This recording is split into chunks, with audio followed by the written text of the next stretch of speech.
there's this song, the Americano song. Oh, that yeah, that I gotta, like a lot yo, of that shit was on every commercial, everything. Yeah. So I got to give the credit to that song because I'm like, when I heard that, I was like, I have to find more like this because this is everywhere. And no matter if you think it's cheesy or not, you're dancing. Like, people like, I said it and all three of y'all started dancing immediately. Just immediately. You know what it was. And I was like, I got to find more stuff like this because really when I started DJing, I just wanted to see people dancing. Don't get coronavirus in your heart. Which do we? It's the bass. LOSO__G. And we have a special guest. Rich Green. How's it going, y'all? Rich Green, Twitch streamer extraordinaire, DJ. Producer, Brooklyn boy, Puerto Rican, another one. Old Another school one. homie. No bears out here. Yeah, that's crazy. So this guy has looked like all of our fathers since he was like 13 in high school, and now he's like fresh, clean, going to a job interview tomorrow. Right. Change. Yeah, man. So what's up, man? How have you been? Pretty good, man. Pretty good. I am working from here. You know, I like to call this the Airship because I don't know. It's a little bit motivational every time people every time people tune in. I mean, especially during these times, people are looking to get higher. You know, they're looking to Higher or higher, for lack of a better term. You know, on Twitch and other streaming services, people are looking for a community. You know, and they're looking for something to grasp onto. So that's really what I've been up to. I've been trying to like just build this little community online. And, you know, just help people find their home away from home or their home at home since they can't leave. What do you play on Twitch? I play music. It's a little weird. I think the video game streaming on Twitch is a little oversaturated. Mm-hmm. A lot of the homies on there for years and years and years streaming to 1, 2 next to that little red light. You got one or two viewers, you got one or two homies. And I think what people don't realize is that, especially now when we have a lot of time, you guys probably know better than most, you have to be creative, you have to innovate, and most of all, you have to be yourself.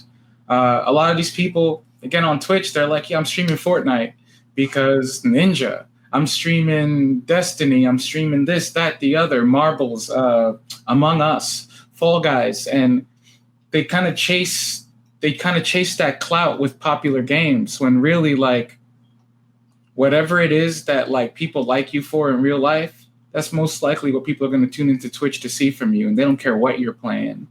So I just kind of took what I did and I started streaming it, and it kind of like caught on during the pandemic. People, you know, they tune in. That's what I've been up to. So first of all, I didn't expect you to motivate the fuck out of me like 5 minutes in. Like, so how would you describe your community? Like, what would you like? What's your target audience? Do you have a target audience? I do. As with everything else, it kind of happened without me planning it. You know, I started and I kind of figured wherever this goes, where it goes, which I think is where I went right at first, because a lot of people kind of have like all these expectations and stuff when they start about who they want to come into their room, what they want to be like, what they want to like seem like, based off of people they watch already online. And I didn't really do that.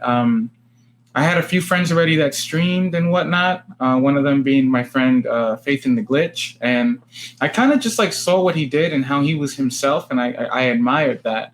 So I took a lot of what I was doing in real life with steampunk culture, you know, the Airship, and my music, and I started playing. And a lot of the people that tuned in were some people that went out and clubbed and did the nightlife thing on the regular, but needed an outlet to be extroverted during the week when we all have to live the rest of our lives and go to work and kind of like be pushed down by the rest of life in society. People get home from work, they get home from that hard, long day, and they go on and they need somebody to just be like, all right, I'm here. You can make believe there's a dance floor here. You can make believe that you're at the club right now. You can kind of get away from what you got to do in the morning, what you got to do here and there, and just be with me for the next 3 hours. And we can talk, we can chill, and I can play some cool music. And those people have kind of been my nightlife community. A lot of people that weren't able to go out during these times. They are people that listened to my DJ sets in previous radio shows. They were some people that tuned in from some of my other friends who streamed music. Twitch has a lot of resources that you can use to get people whose communities that are similar to yours to find you. You're not like leaving your whole life up to an algorithm so that people can discover you. If you go in and chill in other people's channels and become part of their communities, eventually they're going to check you out too. And then when they're done with their stream, there's this thing on Twitch called a raid, where you can take everybody in your room and bring it to somebody else. That's cool.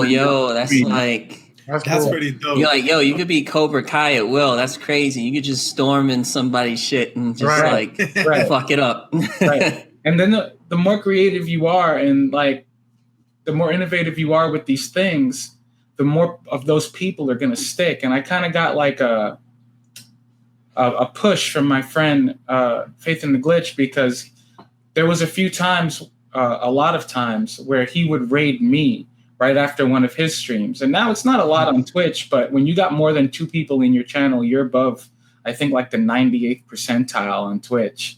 That's a crazy stat, but it makes sense. It makes sense. Yeah, because there's so many people on Twitch. So if you get 10 people and you keep a consistent schedule on there, you're going to get more. And I kind of learned that from the jump. So getting rated by my friends helped a lot. I started getting like 5 to 10 people. And then when the pandemic hit and I started streaming and going into contests to stream on other people's channels and whatnot, then I just kind of like shot up to like 50 to 60 at a time. And that was kind of cool. And now like from there, I just kind of figured out, you got to create sustainability and whatnot after you get those people, and you got to keep them. So now I just have like people like a mosaic of like different communities of people that kind of discovered me and like me for who I am. And then from there, you get mods and like you put moderators in your channel from the people that watch you and whatnot, and they bring people. And that's how like my community is kind of. It's like a patchwork of a lot of different communities on Twitch. How many people do you get on an average night? On an average night, I start off about like 11 to 15 on my first hour. And then my second hour, depending on what I do in that first hour, goes up to like 20 to 30 people. Yeah, a good night for me is about 30 to 40. Okay. What's it feel like being kind of like, it's weird because like we're doing a show right now, but like what's it feel like being the center of attention live? Because you're not just like, I don't know, like I don't want to disparage people who play video games, right? But it's like you're just playing a game that you're used to playing, but you're actually, you're DJing, you're playing music, you're performing, it's interesting. Like how does that feel? Because I feel like that's something that someone could look at you and just be like, oh yeah, I can do that. Yeah, it's easy. And then when they actually do it, it's like, oh, holy shit. Wow. It's like actually pretty involved. Yeah. Oh, wow. I definitely went through that. When I first got on, there was a lot of like DJing and looking down at like my decks and then looking at the camera for a second and being like, and like it's just sus. You're like, oh my God. But sooner or later, like the people in your chat they start saying things and they start doing things. So for the first few weeks, you're going to be a little awkward. You're going to be a little weird. But as soon as like you tune in and you start learning some of these little things about Twitch that you learn, you're gonna start getting into it. You're gonna start talking to people. You're gonna start saying random things. People are gonna start responding to things that you do that you didn't even notice. And from there, which is why I mentioned earlier, your community is really important. They'll keep you going because there'll be days where you don't feel like doing it. And one of the most important things on Twitch is that like you got to keep a steady schedule, just like anything else. I'm sure like, podcasts, YouTube, you got to post at the same exact time every week or whatever your schedule is. You got to post it to the second, to the minute, whatever it is. And with my schedule, I got to make sure that I'm on for that day, that time every week. And as long as I do that, the people that I've gathered in my community when I'm streaming will help me grow and continue to like stay motivated to perform when I'm on. Sometimes 3 hours feels like 3 days, and sometimes it feels like 3 minutes. But more recently, it's felt like 3 minutes. I get on, I talk to people. I'm used to my camera being here, which is why I keep looking there. But I start and I have like a starting soon screen. It gives like 1 to 5 people about 5 to 10 minutes to like get in the room. Once I see that 1 or 2 of my mods are in the room and I have somebody to talk to, I start it. So that way it's easier for me to be like, yo, what's up? How's it going? My name is Rich Green. Welcome to the Airship. How's it going, y'all? I see. Oh, it's called the Airship. That's dope. Yeah, I have 3 ships on the Airship. Yeah. And then from there, whatever ideas I get and whatnot, I let them know. They bounce ideas back at me, and I do it. We have a Discord, so when we're not live, Talking shit, talk to me and stuff, and they give me ideas and they talk to me. It's very much actually like a community. I implement ideas that people give me so that they tune in and watch it. It is very much so like a performance, and that's how I stay involved in it. I just keep talking to people. They talk back. A lot of these gamers, they like, when we're up here, they got their hand on the mouse. They're here talking on the camera. They're watching. But really, they're just sitting there. They're not, half the time, they're playing the game. They're not talking to the community or whatever. Word. What type? Oh, my bad. What type of music do you play? Oh, shit. You fucking... Yeah, fuck you. No. So I play a lot of electronic music. I kind of transferred over from the burner rave nightlife scene here in New York. So I play a lot of house music. I play I play a lot of music that like a fusion of electronic music and old school hip hop called glitch hop. Basically, it's hip hop beats with dubstep sounds and like samples. I've been to your sets too back in the day. Like they were dope, bro. Yeah. That also helped me a lot when I got on Twitch. There was already a lot of people that like knew who I was from playing out live, and wanted to tune in and see what I was doing. For a long time, and even sometimes now, I played a genre of music called Electroswing. Yo, that was dope because all those parties, people would actually come dressed up. Like people. It was fun because people come dressed up, people would be involved. Like it was dope, man. Yeah, like we used to do these parties called the Speakeasy Sessions where people would come dressed up in like 20s, 30s, 40s attire, and we would take electronic music and dance music and fuse it with samples of music from back in the day. And that kind of grew into like what it is today, with me just taking that like neo-Victorian and steampunk look, melding it with that fusion of music, the same way that the fashion of that time period is melded with like futuristic fashion, doing the same thing with music as I do with the aesthetic. And that's how the Airship was kind of born. And now I've just kind of moved away a little bit from electro swing, but I'm still doing the whole like aesthetic of it. How'd you get into this type of music? Like, What path led you to this? What's your origin story, bro? It's funny because on my stream I actually have an origin story, but wow, it was kind of like a tornado of like craziness. It's like a blur. I started back in the day. I was playing like a lot of raves, and I kind of saw that it kind of wasn't going to go nowhere, and that I needed to do my own thing, as with everything in life, you know. I started somewhere because I saw something that I liked, and from there I had to like make it my own. So I was playing for a long time, and one day I heard this song called "Booty Swing" by Power Up Stellar.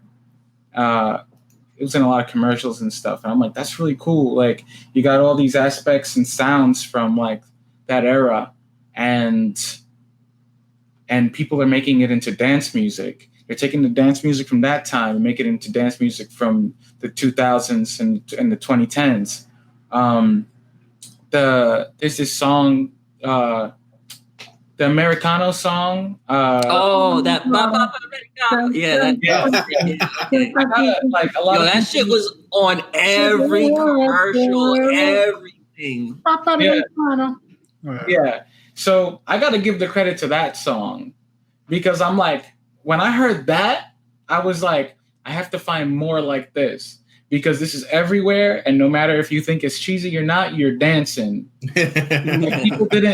Like, I said it, and all three of y'all started dancing immediately. Just immediately. You know what it was, and I was like, I got to find more stuff like this, because really, when I started DJing, I just wanted to see people dancing, and that was it. And then I found it. I found so much more music like that, using samples from like back in the day. There was so much more. There's a whole culture and a whole community behind it. And even better, they were all in the same Facebook group. So when I started doing it, and like somebody invited me to a Facebook group called Electroswing, I was like, okay, so now I'm doing this. And that's how I met like my friend Faith in the Glitch. That's how like we started talking. That's like its own story. And that's how I got into Electroswing. Like, weird, because then we just started doing our own parties for it, because nobody was booking us for it, because unless you hear it, you don't believe in it. Yeah. That's dope, man, because it's like, you know, you created your own platform, and I think that's one thing that people more and more are feeling empowered to do, because, you know, I would say the arts in general, probably up until the internet, it was kind of like a kingmaker industry, or at least the way I see it, right? It was like someone could anoint you like, okay, this is the shit, so we're going to play this and we're going to book this person, where now, you know, you could just set up shop and build your own community. So that's dope. I mean, that's kind of like what we're doing here, you know? Yeah, that's what it's all about. That's why I'm here. I wouldn't just like say, yo, I would love to be on, to like, just everybody's trying to make a podcast now, you know? Yeah. But really what it is about is like all these small communities and all these small artists that are out here being genuine and doing their thing need a voice, and they need that motivation to be like, yo, it'll work if you do this, because there are people out there that are thinking the same thing as you, but don't have that push, that oomph. Yeah. You know what? I'm gonna do it, and I'm doing it. And then I get on Twitch, and then there's like 10 people in my channel that are like, I can do this too. I'm like, yeah, go ahead, do it. I'll help you do it. We'll figure it out. We'll find our communities, and it's not competition. Is the last and the biggest point of it, because people just look at it like competition. Because like what you said earlier, the industry before the internet was kind of like, you make somebody the king, and then everyone's trying to take the throne. Mm-hmm. And now we're all on the same ship, and we're just, people think it's a throne, but it's a ship. It's very much so a ship, and you have to keep it above water. You know, you have to. When the tide rises, the whole ship goes up. It's not just one person on the throne anymore. But on your ship, we're in the air, so we ain't even got to worry about the water. Fuck that. Like, Airship. Nope. Fuck that. This is Star Trek. Fuck out of here. Not like large Warp speed of water. The limit. That's dope, man. Like, where do you see this going, or do you not even have any expectations? You're just like, fuck it, I'm gonna just do whatever. Like, do you have any expectations, or do you have any goals, or are you just like, yo, fuck it, I'm gonna just ride this wave? Ride this airship. When I started, I wanted to ride the wave, but I realized that to ride the wave, I had to keep innovating and keep making new things so that people keep tuning in. So now I have kind of like a plan as to what I want to do. I want to make partner on Twitch, on Twitch. To make partner, you need an average of 75 viewers. That's the one that's not under your control. Well, it is, but it's more long-term. Yeah. The other ones, it's like how much time you stream per week and how much time you stream per week and how many days you stream a week. I believe that's what it is. And if you keep a schedule of 3 days a week, 3 hours per stream, those two qualifications for partner get met in 30 days pretty easily. The hard one is building up your community to 75 viewers per stream. That takes months and years, many years sometimes. Yeah. The community and how much time you spend on Twitch.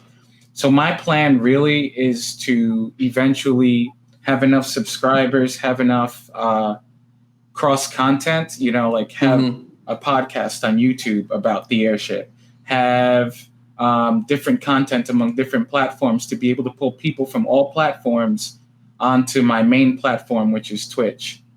And then from there, I'd have to just keep pushing that and keep innovating so that when I do get to 75 viewers, I can apply for partner and maybe in the future be somebody whom other streamers come to record and to help grow their communities. So in essence, I'd like to have my own studio where other streamers are going to come in and record their shows when I'm not there, so I could have a sustainable income to keep my channel going. I want to have other people that are on other platforms like YouTube, Instagram, all this other stuff. They're going to come to my studio and do that as well. Also, I want to work with other people curating the music that they have on their shows, on their plays, in their content. Like recently, like when I say recently, I mean like in 2018, I curated music for this like off Broadway play that was about like the beginnings of burlesque in the Yukon in like 1901. And like, who else were those people going to look for except for me? Because I fuse like music from back then with music from now. Yeah. And I think that there's a market out there for that. And there's a market out there for what I do. And people are going to have to come to me for it. You are the market. You're the fucking merchant. You're the kingpin. That's the plan. So did you start messing with Twitch or looking into Twitch like during COVID, I guess?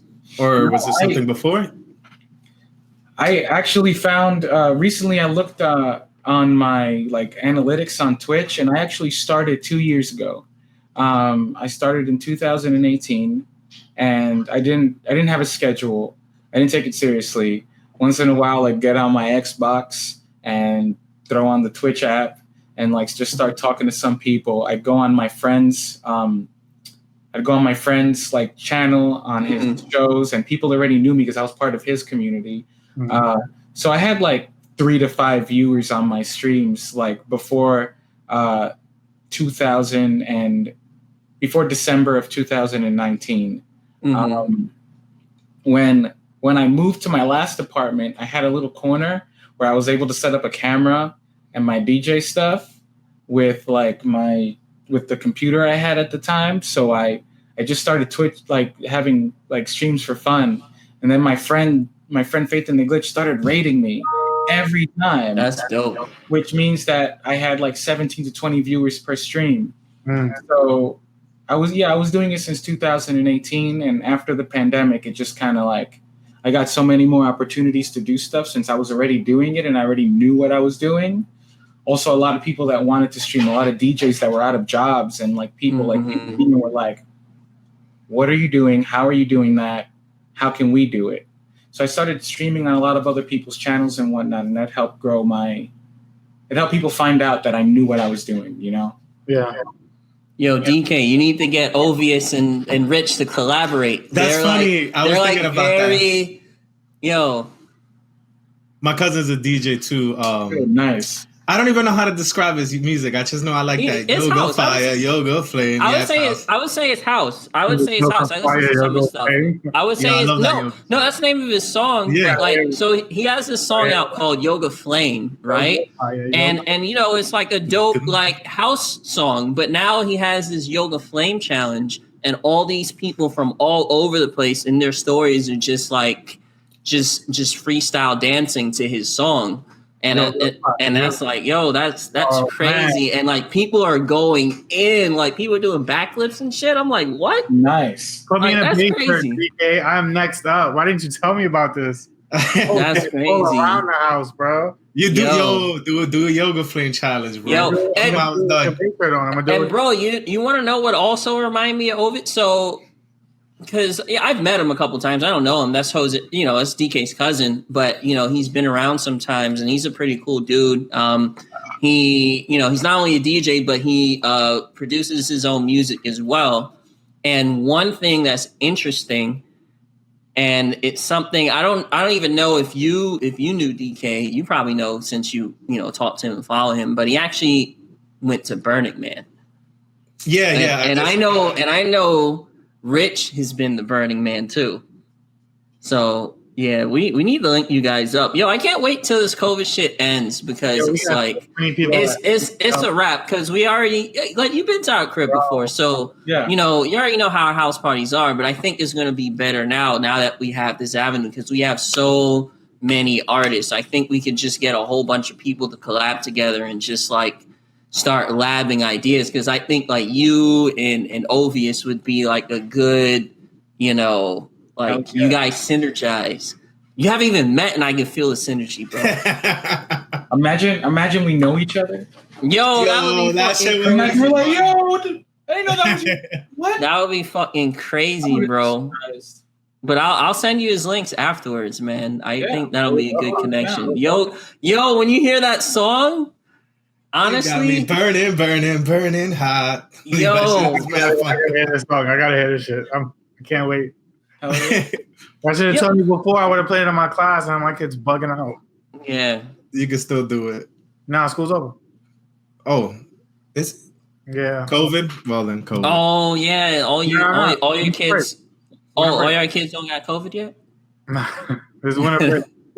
Damn, son, they got a month off? I want to go to your school. You come back January. I want to go back to school. Yo, I don't know how the fuck I would handle this if I was at school because I'm like, yo, I already didn't do work. So it's like, holy shit. You're doing no fucking work now, bro. I don't do work. Especially with like video. Oh my God, with video games, bro, it's over. Nah, as soon as this pandemic hit, I was like, okay, I better start streaming because if not, I'm just going to be sitting over there playing FIFA and I'm not even streaming it. Like, that's the thing. Like, I tried playing video games and streaming during the pandemic like twice. And both times I'm like, nah, this ain't it. I can't do this. I'm like sitting there. I'm getting anxious because I'm not doing anything. I don't have anything to say. Like somebody just scored a goal on me. I'm like, yeah, no control. Like you can't play online. Like unless you're super, super good, you can't play online games and stream. You can't do none of that. So when the pandemic started, it's either you're super good or super funny. Like yeah, it's fun to watch you lose. Yeah. I didn't even know people did things other than like video games on Twitch. Man, people do fucking everything. I feel old, bro. I'm like, such a rabbit hole. Oh man, don't enter. Don't enter. The only thing I've heard about was on Twitch is those streamers that forget to stop streaming and then they get caught doing things on thing that they shouldn't be doing. Yo, it happens because when you raid somebody and you're using OBS, you raid them and then your channel hosts them. Oh shit! And you don't even realize it. So when people tune into your channel, they see the person that you rated on your channel, and they get to go to their channel. But unless you actually end the stream on your OBS, it's still recording for your VOD. So, and your VOD is like when they go back and watch your past broadcast. So there's been times where I left, like, my stream is over. I'm like, ooh, I'm done. Take off my clothes. Finish, and start being and then I look at the end stream thing, and it still says end stream, and it's in red, and I'm like, and I just click it, I turn it off, and then I delete the VOD. I'm like, I don't know what I was doing for the past 4 hours, and that was on. Like, let me just delete that before anybody sees it.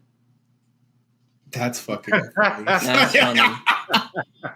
That's funny. And that's like the first time you blow up, you get like 10,000 views in those 4 hours. You're like, you immediately get banned. Why are you put into my room? What's going on? Right. That's happened to my friend too. He like took off his pants on stream after his stream and just sat there drinking a beer, and there's people watching him. That's hilarious. That's the most views. Man, new subscribers, bro. And now he just keeps it, but like, damn. Chocolate should do a stream that's just man drinks beer in underwear, right? And just see, legit, bro. There's definitely a niche for that. Only Twitch. That's what I'm gonna call that shit. Only Twitch.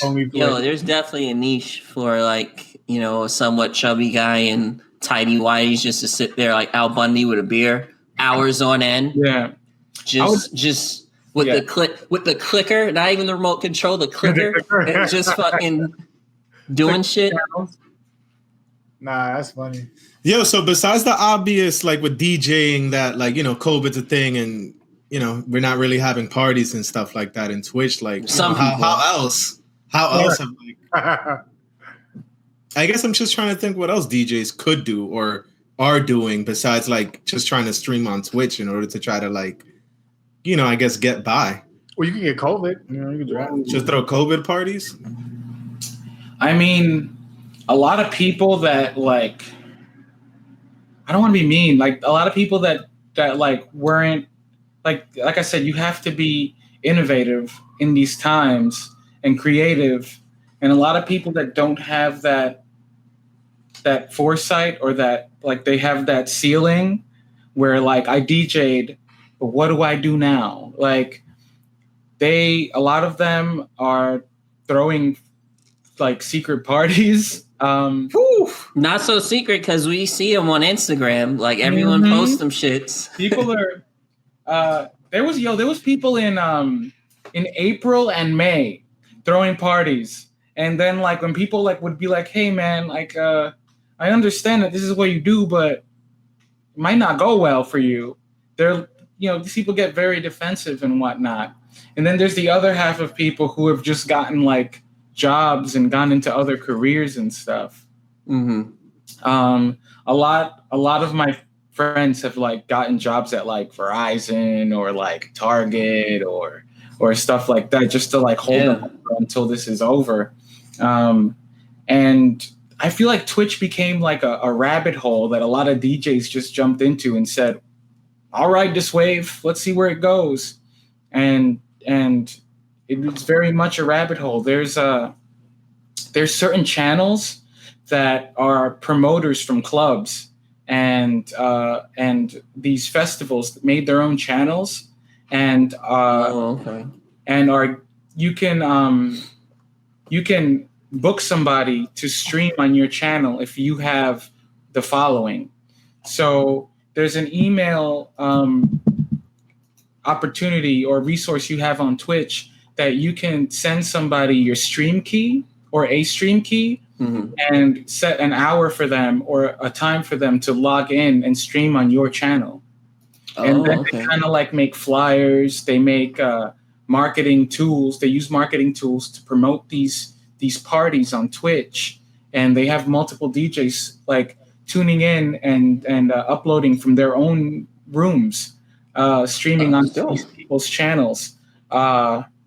And there's like a lot of different ways to do that. There's like temporary servers that like even y'all like right now, I can send you like our TMP server to stream from your crib onto my Streamlabs or onto my server, and I can use your capture on my OBS, and whatever you're doing or whatever you're saying is going to come through on my channel next to my capture if I want. And we can like talk to each other. We can stream on Twitch. Even this, if I wanted to, I could like figure out how to take this as a capture and stream it on Twitch right now. So a lot of fuck it, we on Twitch. What's up? So there's a lot of people. He's like, no. We can do it. I mean, there's like a lot of people that they don't have the capability to just like have their own channel, have their own community, have their own things, because they were DJs and they were doing that thing outside before the pandemic started. But now the way to go, I feel like, was find those promoters, find those people, find your community there, and see what they're doing online. And have they're emailing you now and telling you, hey, you can stream on my channel if you have a computer or even a phone. Like you can use IV Cam or whatever program it is to have your phone hooked up to like a RTRS cable or whatever, and have like direct in from your deck, so you don't even have to have just a camera and you, and say hello to the camera, and you get the music, and the homie that's running the channel is talking for you. So if you just supply music and get paid, you can still do the same thing online. Damn. I feel like you could be like a consultant. Word, a Twitch consultant. I mean, that's kind of like part of it, part of your plan, right? Like building up a studio, and sort of guidance is a part of that, offering. Right. There's a lot of video game stream coaches that like charge up to $400 for like a semester of classes on how to build a community on Twitch. And there's no one out there that does it for music. Yo, bro, we're on the ground floor. We're about to see some fucking advanced level profiteering. No. It's crazy. We could definitely all sit here and like speak about like the people who started like doing music on Twitch as DJs. And like they're all connected. Because the communities are offshoots and spin-offs of each other. That makes sense. Inspiration. Yeah. Nepotism. Have you looked past? I mean, I'm sure you have, but like, have you looked past COVID? Like, what does a post-COVID world look like to you? Not just for your like your career and ambitions, things like that, but just in general, like, what does that shit look like to you? I'm curious. I've been asking people this, like, what does... I do want to add just one thing that, like, I know we constantly bring this up, is that, like, struggle breeds, like, creativity breeds this, new art and stuff like that. So that's one of the things I know I'm looking forward to. It's just, like, after this shit is over, bro, the explosion. Oh, the music's going to be fire. Music, art, son. That's just wanted to put that out there. Yeah. Before you spoke, sir. It's so crazy. I have like insane dreams of the first show I play after Twitch, like the Airship live, like in a fucking airship. Right? No, like that's because like so at Burning Man they have art cars. At festivals they have art cars where you take a truck and you make it into a ship, and that's like kind of like one of my goals is to like make an art car that's a real airship with a stage on it, and like and speakers, and like ride it around the desert and book DJs to play on it and have like main events on it and stuff like that with lasers and lights and stuff. But I mean, ground floor, I just want to like when COVID's done, I just want like a venue to hit me up and be like, yo, how you feel about bringing the Airship to the Knitting Factory, or how you feel about bringing the Airship to whatever venue it is, and then just building a show around that, and then going from there. It's going to be a lot of fun because people, like all these people that tune into my show, a lot of them have never seen me in real life. They've never like shook my hand. They've never like been standing next to me. And that's going to be like, because it's like a personal relationship. I can tell you off the top of my head, at least 12 of the people that tune into my show and their avatars and their like Twitch names. And I know them that well, so that when I book a show, when I book a tour to their town, I know that because they know people and they're DJing and they knew people from before COVID in that town, that they're going to be like, yo, Rich Green's coming to town. We're going to get all the homies. We're going to go see him. And I mean, I'm looking to put together a tour or something. Like, he's planting seeds. Nice. I mean, he got a fucking fresh face, but he's planning world domination. The beard's coming back, bro. Yeah, I know that. It's coming back. That's dope, man. So, like, I know we were talking about, just like your music DJing Twitch. Is there anything else that you got cooking right now? I mean, it's a little like everything's been moving so fast. I was telling the homies earlier, like I just moved to Park Slope and okay. And things are just like moving now.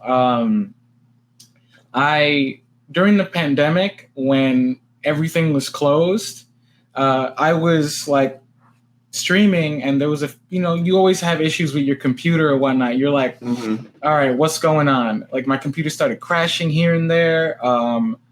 Things stopped working. You need to maintain this stuff when you're using it for business, when you're using it in that type of way. And one of the things that I realized is that I was going to have to learn how to like build crazy computers if I wanted to keep doing this. And if I wanted to keep expanding the stream and innovating, I was going to have to like learn how to do it, like how to like build the things to make that happen. So I've just kind of been working on learning how to like build better computers and stuff too, getting some certifications so that when I do have this studio, when I do work with other streamers, I can also offer other services like, oh my God, your stream is crashing. I guess your motherboard is fried. Or, oh my God, you need more RAM. Or, whatever. How do I put it in? I got it. It's fine. That's what she said. Yo. Yeah. Hey, yo. That's crazy. All this under the Airship brand. Right. It just kind of like, that's what happened. I rode that wave for a little while, and then I used the resources I gained from it to continue it.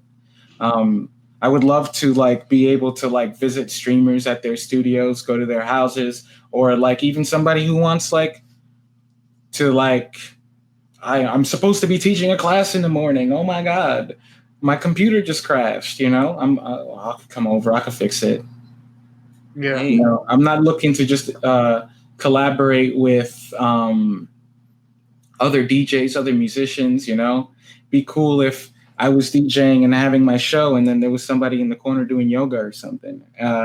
Like schedule people to have classes on my channel or on theirs, teach them how to do it.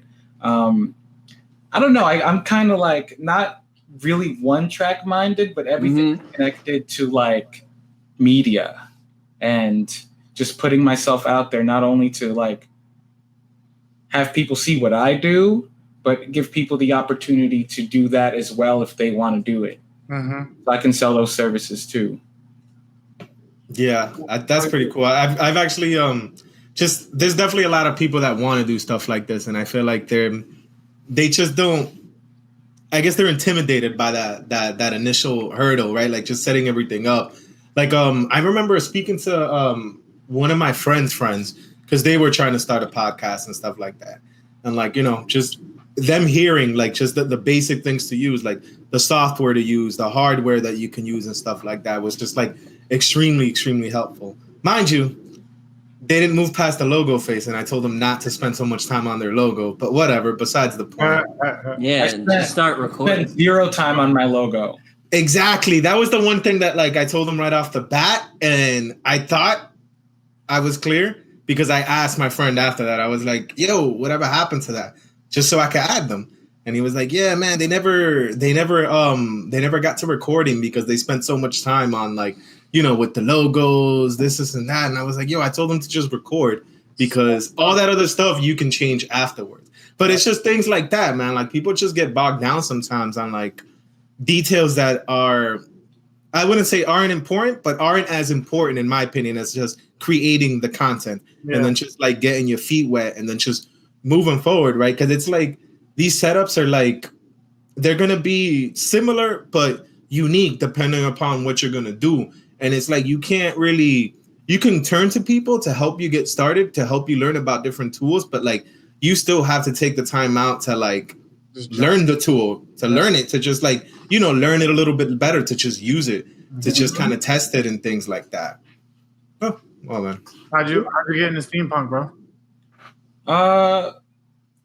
Electroswing.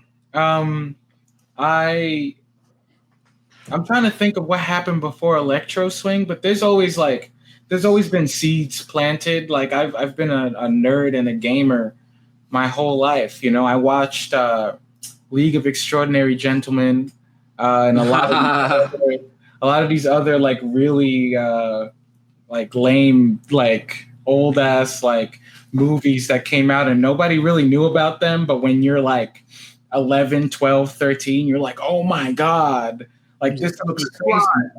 You ever played the Dark Cloud games? No. Oh man, that's like a very steampunk theme RPG. Check it out. Damn. I mean, I haven't played it since the PlayStation 2, so that's like high school and shit. Oh, but fine. I remember those were pretty dope. Yeah. You played any of the FF games, Final Fantasy games? Yeah. Final Fantasy 7 is like steampunkish. No, I would say, would you say 7 and 8? Sorta, like maybe 12. Like some of the I feel like aesthetics, 12. like not quite, but sorta. The 8 had a character who was focused primarily on steampunk. Which I thought. But Final Fantasy always has these like fucking like ships, but like they fucking fly. Airships, yeah. Yeah, airship. Like what do you call those? Boats, sky boats. Sky boats. Yeah, someone's gonna rip him off super hard. He's like, "Yeah, we're on the sky boat, guys. We're on the cloud canoe. We're all rolling together." I mean, people. That's the thing. Also, like on Twitch, people are gonna copy you. I mean, that's the thing greatest form of flattery. Fucked up though. I love it though because I'll hit them up and I'll be like, "Yo, you need some help?" Like they're like, "Oh shit, you caught me." They're probably worried. Your cloud canoe needs some better sails, man. Like, Cloud canoe. Let's go. No, yeah, like you could do it. It could go down if you catch him, right? It could go down. Like, right. I mean, there's so many people on Twitch. I wouldn't even be worried about it working. Like, if they succeed, they're gonna have to change up anyway. I'm changing up every moment that I'm on. Right. You gotta keep up. Can't go the same to the original. Change is constant. If you don't change, you get left in the dust. Especially with music, son. Like with music, bro, you gotta constantly be tweaking and evolving. Like your sound, or you're gonna be left behind. Like I listened to some lady on Clubhouse yesterday who said that her sole person, and then wait for them to ask her. Recording is on. And that's actually charge them crazy amounts of money, bro. It's fucked up. I mean, it works. But. That was actually like really, really popular back at like the start of the internet and stuff like that. Yeah, because it's just like a lot of people. Oh, I guess it makes sense though. Yeah, no, it makes 100% sense because it's just like all these these domains open up and it's just like there's obvious like names that are going to be taken and stuff like that. So like say for instance if you were like Google and shit like that. Like Google not only owns the regular Google but like Google misspelled in a whole bunch of different ways and it just redirects you back to that. Or just even like taking advantage of opportunities. Like I remember when Trump missed what he tweeted some random nonsense and he just typed in Cove Fifi. Oh, Fifi, yeah, and somebody bought the URL and then just started selling the shirts. You know, it's just like I'm smart about that shit. You gotta be on top of it. Yeah, man, that's dope. So, what's happening after COVID? Like, how do you envision things? Well, as soon as I'm ready, as soon as like every state can have like live and can have gatherings again. I hope if that ever goes back to the way it was. I think that I'm going to hit some of these people up for sure. I'm going to go to their states and I'm going to like book shows there and play out live. I'm going to see if I can incorporate a lot of my other like performance skills into these live shows, because that like cut out half of what I do live, and maybe I can get back to it. And it's fun because I've specifically left it out of my streams so that when I go back and do it live, people have something new. Oh, so like what kind of skills? Basically like performance arts, circus performances, like spinning fire and yoga. White tigers. Yeah, keep going. Yeah, like I spin fire fans and I fire breathe. And fire gun, bro.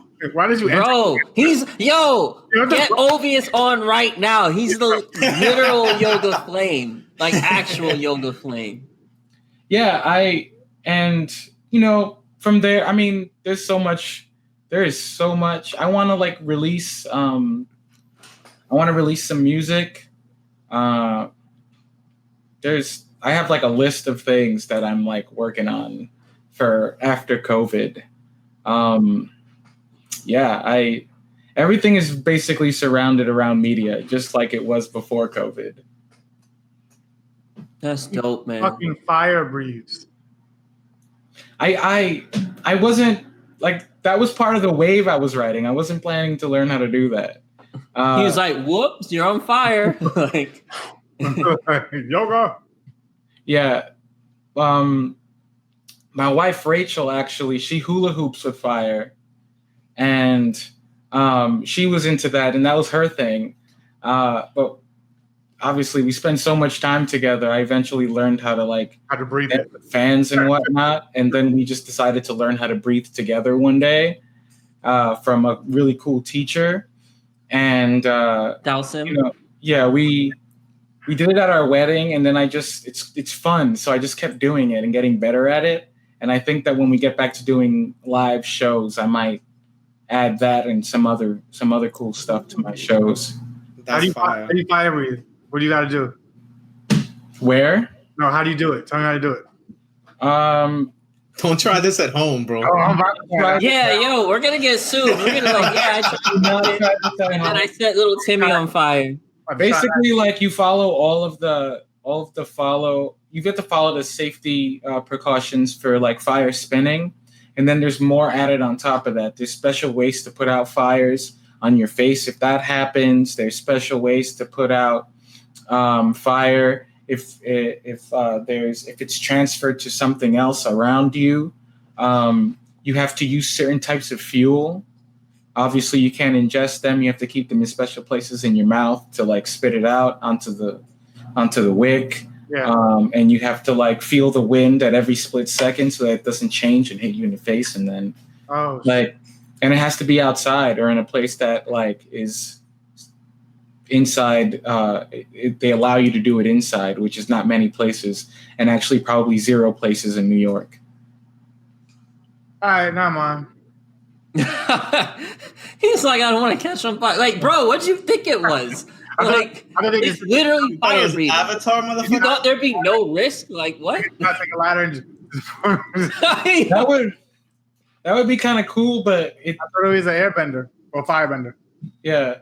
I mean, you're almost you're being like when you do it, you're like, well, if I get hurt, I asked for it, but you're also like taking all these safety precautions so that you're probably not going to get hurt. You know, you're so safe about it, and you're so taking so many precautions that if the wind is too high, or if like you don't have the right type of fuel, or if you don't have a safety, if you don't have all these things around you, you're not doing it.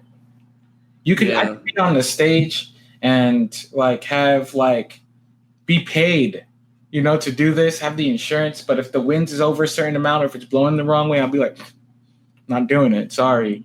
here's your money back. Like, I better go now. Yeah. Just, that's how it is.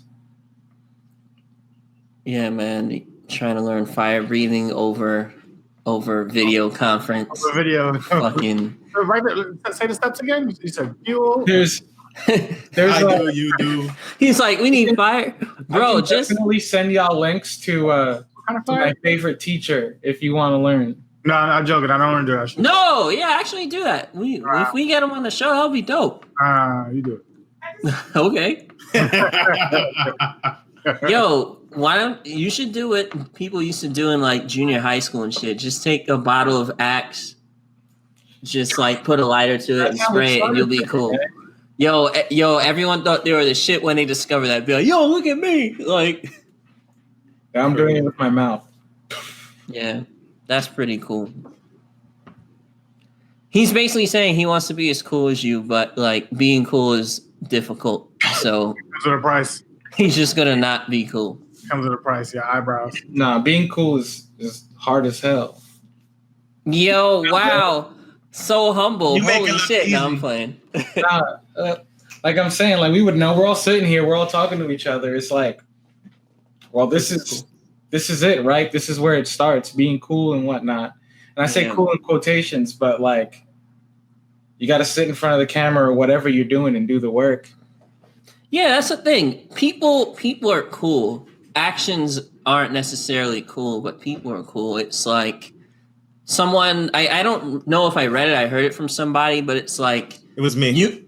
No, it wasn't you. But yeah, right. You could walk into like a boardroom, right? And let's say you're a part of the C-suite, but you walk in the boardroom in a fucking robe and slippers. Like, you look stupid. You'll get fired. They'll kick you out. But if you're like Steve Jobs and you walk into the room with slippers, who's going to say shit to you? Nobody. Because you're already cool. It's like a state. And their boss.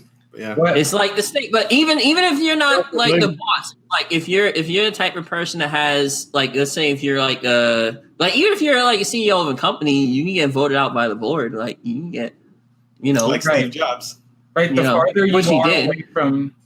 farther you are away from the accepted aesthetic of that brand or that job, the shorter amount of time you have to say something interesting. Yeah.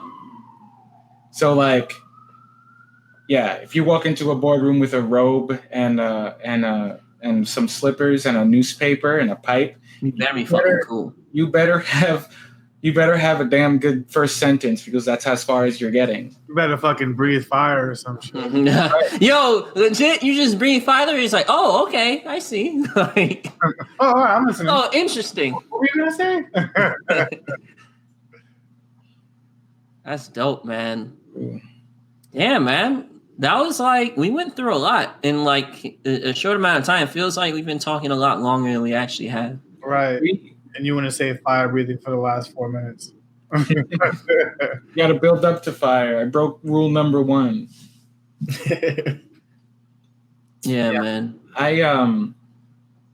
The most unexpected thing that I've gotten from like entering this whole online media world is just how much I can do day to day to keep this whole thing going so that people stay interested.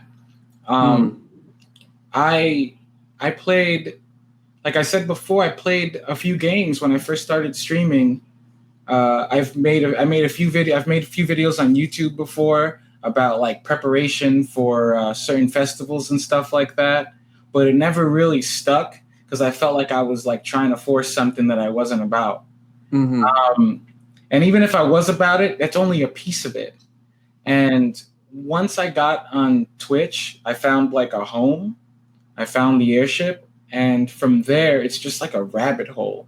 I've met so many people on their channels doing their things, and the way people react to you on there is almost more fulfilling than being on there even live. It's just like, I go into some people's channels, and I'm like, yo, what's up? How's it going, everybody? And I type this in their chat, and everybody in the room is like, you're like, it's like a thing I have on Twitch where like Twitch also lets you create your own emotes after you're an affiliate. so that like they give you 7 of them based on how many subscribers you have. So every 10 subscribers, you unlock another emote. So like the first one I had was like a little gear, like a steampunk gear. The second one I had was, damn, I don't even remember. It's like a cartoon of a wolf that I have behind me with like a hat and like some sunglasses. And somebody drew that up for me and I made it an emote. Oh, that's dope. That's cool. Yeah, that was something that helped people stick to my channel. And then after that, I have a little airship that says green on it. And then the other 2 are like real emotes. One says yurt and the other one says vibe. So that's dope. I didn't think it was that customizable. Yeah. So it's like I said, it's a crazy rabbit hole. And now I go into my channel and I'm like, yo, can I get a vibe check in the chat? And like, you have to say Everyone's something. like, yurt. Yeah, yurt or vibe or whatever else emotes they have. And then as you keep subscribing to people, you keep getting their emotes and they tune into your channel. So as things go on, like you start using other people's emotes in your channel, other people start seeing those emotes and you can click on the emote and it shows you what channel it came from. So you can go follow that channel based off if you even like their emote or whatnot. So if you make good emotes on Twitch for your channel and your community that subscribes to you is watching somebody else and something comes up that is relevant to using your emote in their channel and they use it, many people in their channel might see it and just follow you or subscribe to you based off of just that. So after a little while, the growth of your community becomes exponential on Twitch because the more people are using your emotes, the more people are talking about you when you're not on, the more you're growing when you're not even streaming. That's crazy. I feel that's a really clever way of getting people engaged. They like gamified in a sense, like some aspects of that, like just giving you little treats here and there. That's pretty dope. I didn't realize Twitch was, I guess Twitch function like that. That shit makes me want to Twitch, bro. It's the communities and the streamers kind of like are autonomous. Like we work for ourselves, and like although Twitch gives us all these opportunities and whatnot, as long as you navigate it the right way and you like work as a part of the community, you're kind of like growing based on like the personality you have and what you bring to the table for every stream, rather than the algorithm on the platform you're using, which is kind of like where Facebook went wrong.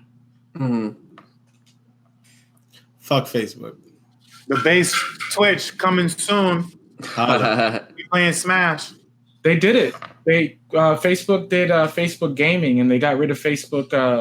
They blocked DJs from Facebook Watch. And then they opened Facebook Gaming and left the DJs on Facebook in kind of like a limbo. Oh, that's fucked up. Because of the DMCA strikes.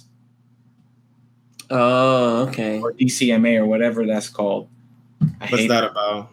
Basically, like, there's rights to playing music on channels, online. Like, this is going to be on YouTube. I have made sure that there's nothing around me playing that Twitch or YouTube can be like, hey, what's that? Is that Nicki Minaj back there? Yeah, we got a video too because of that. I remember. Yeah. The Mr. Marley one. That's why I feel like I got to change the intro for a lot of our older episodes because it's just like it's slightly too long. So they just fucking flag that shit. Yeah, you could use like a certain amount before it's like, okay. Same. Also, certain platforms give you the right to be able to use it live, but not as a on-demand video or a VOD. And Twitch does that. Facebook doesn't. So like a lot of times you'll be on Facebook and you'll be like DJing or playing music and it'll just be like you played music live that you're not allowed to. Strike one. You're blocked for this many amounts of time. Strike 2, you're blocked for this amount of time. Strike 3, you're never doing this again. On Twitch, I can play whatever I want live, as long as I'm not saving the video on demand, because in the video on demand for the next 2 weeks, they can give me strikes. They can ban me off Twitch or whatever. It wasn't like that before. They used to just like on your video on demand, they just mute that part of the video so that people don't hear it, because the artist isn't getting paid or the label isn't getting paid for hearing that. But you can do it live. But if it's part of your highlights or clips, you're getting strikes and you're getting banned. And other streaming sites do the same thing in different ways, but they've recently like cracked down like really hard on that, because these artists aren't performing live anymore. So they're getting all their revenue. These labels are getting all their revenue from online performances from that artist. So if we're all playing it, they feel like you can't just go around playing other people's like property, like intellectual property or their content without paying for it. And most of us happen to think it should work the other way around. If I play your music, you should be paying me because you ain't performing it. Right. Yeah, Instagram been shutting a lot of DJs down because in the height of the pandemic, a lot of DJs was playing on Instagram. They're shutting that shit down because of the music ban. So they'll message you on the side like, yo, you need to end your stream now because you're playing music that's not licensed. And then he shuts That's crazy. That's the best advertisement. Like, that's the best advertisement for your shit. Right. That's crazy. That's what that goes back to what I was saying earlier about how like what we were talking about, how people like they know the idea and they feel like, oh, I can innovate, but they don't do it. Basically, instead of like being like, oh, I need this much money for this artist to be able to play that artist's song, I believe it should just be like, if I play this artist's song, you should spend that money on IDing the track, getting collabing with like Shazam or whatever you want to collab with to get the track ID in the bottom like they do on TikTok. Give that artist the credit. Let whatever app it is that's providing that service to ID that song pay that artist the way they do for when they use it on that app, like Shazam or whatever. And then have it work that way so that we're all a community. That artist's song gets heard. Because I'm only playing small artists anyway, or remixes. And at the end of the day, like, these people aren't performing live for the time being. Like, why are you putting a strike on somebody's account for playing that song when you're only giving that artist 1/10 of a cent when it's being played on Spotify anyway? Yeah. So really, you're just looking out for Spotify. You're just looking out for Apple Music. You're not looking out for the artist. I mean, it's hilarious because like you're telling the artists that they can't play this music, but we know how it works. Yeah. So really, you just rhyming up front and not worrying about the smaller guy when the smaller guy is really what's keeping this going. That's like a microcosm of what happens in life in general. The small guy just gets fucking shit on, bro. By shit that makes no sense. Yeah. That's crazy. You know what's disconcerting about that is that they have algorithms that could listen to your shit, identify a song, and be like, nope. Like, that's crazy. Live. That's fucking nuts, bro. That's nuts.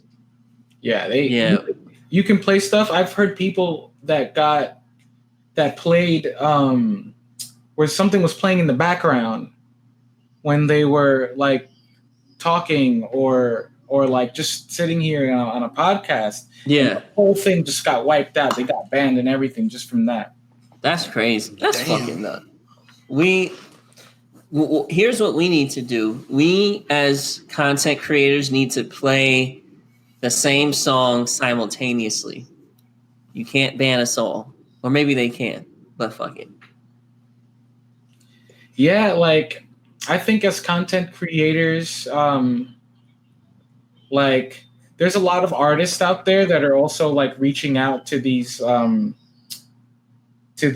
copyright agencies or whatever they're called, and like, yo, just clear all my stuff for these streamers to play. Grammatic was one of them. Yo, I love Grammatic.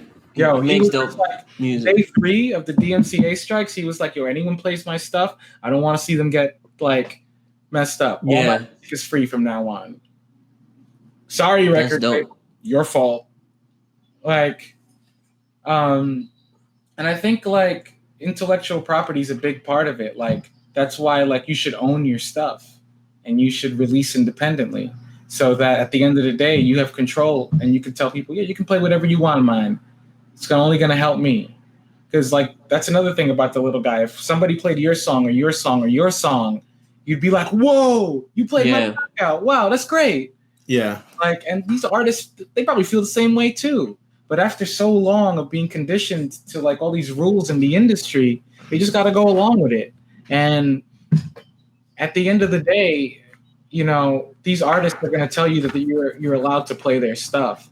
We just have to be able to discern for ourselves which of these artists it is. Yeah. So that the artists that don't do that eventually are going to feel it. They're going to be like, oh my God, what's going on? My song ain't playing on the radio no more. What if they play your song at a Trump rally? That's on them. Didn't they? I forgot. There was a specific song that they were playing at Trump rallies that the artist was like, no, fuck you. You can't play that shit anymore. I can't remember what song it was. Neither, but I was like, yo, if my song gets played at a Trump rally, I'll make a statement. I'll be like, F Trump, I don't like him. But I'm not with it. But if y'all like my music, buy it. Like, share, like, and subscribe. See, you need to create different personas. It needs to be regular you who says no, and then you come on another stream with an eye patch. And and you just name it something completely different. This is like Mitch Blue or something like that. He has like a MAGA hat on and shit like that, and then you say the same shit but in reverse. Right, Mitch Magenta, and some weird shit. Yeah, just travel on the airship, go to some weird like dark cyberpunk land where like it's a dystopian future where Trump stayed president, and they're playing my song in the background. Yeah, and this guy is like, wow, this is a nice Trump supporter. I'm gonna buy his shit. They won't get it. They won't get it. That's crazy, bro. Yeah, man. Well, yeah, thanks for coming on. I mean, do you have anything that you wanna share with us, or any parting words, anything in particular?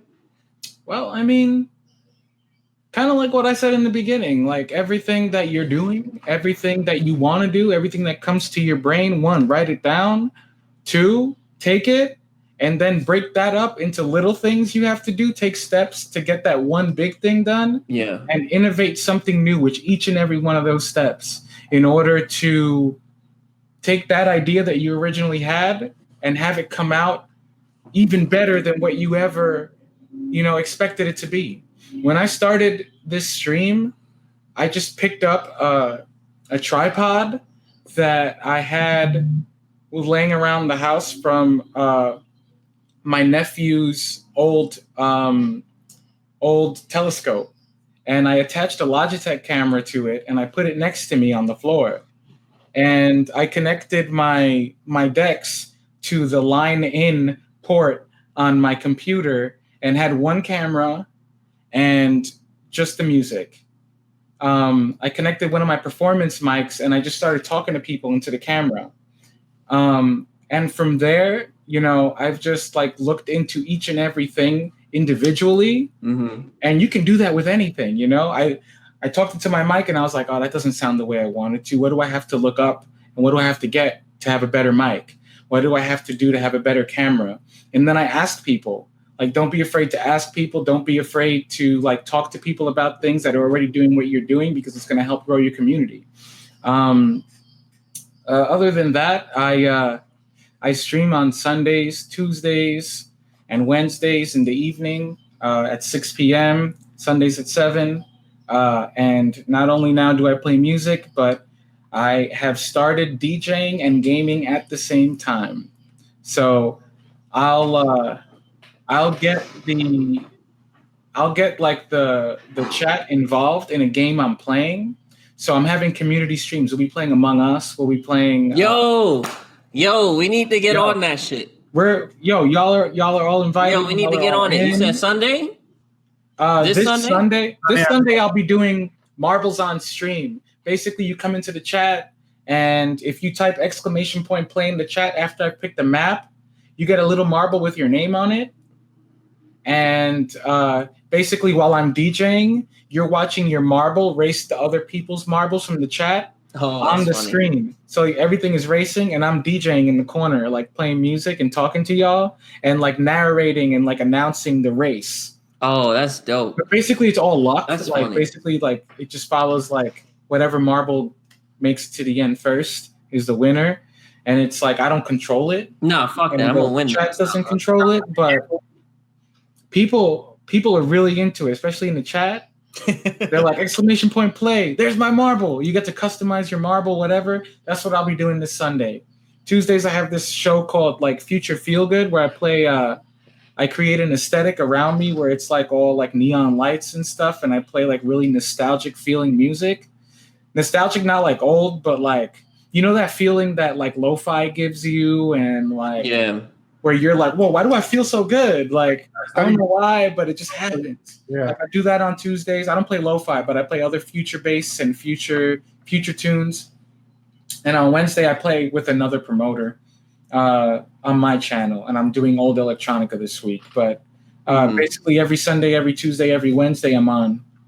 Yo, I need to get a Twitch. I need to get on that. I have a reason now. Let's do it, y'all. Get a Twitch account.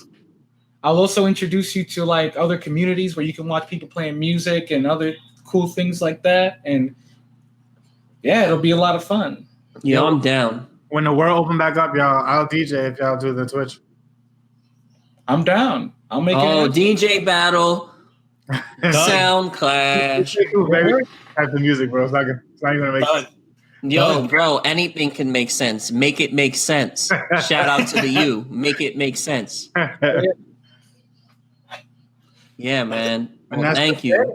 We appreciate you, sir. I appreciate you guys. I love doing this. Oh, he's doing the snaps. Yeah.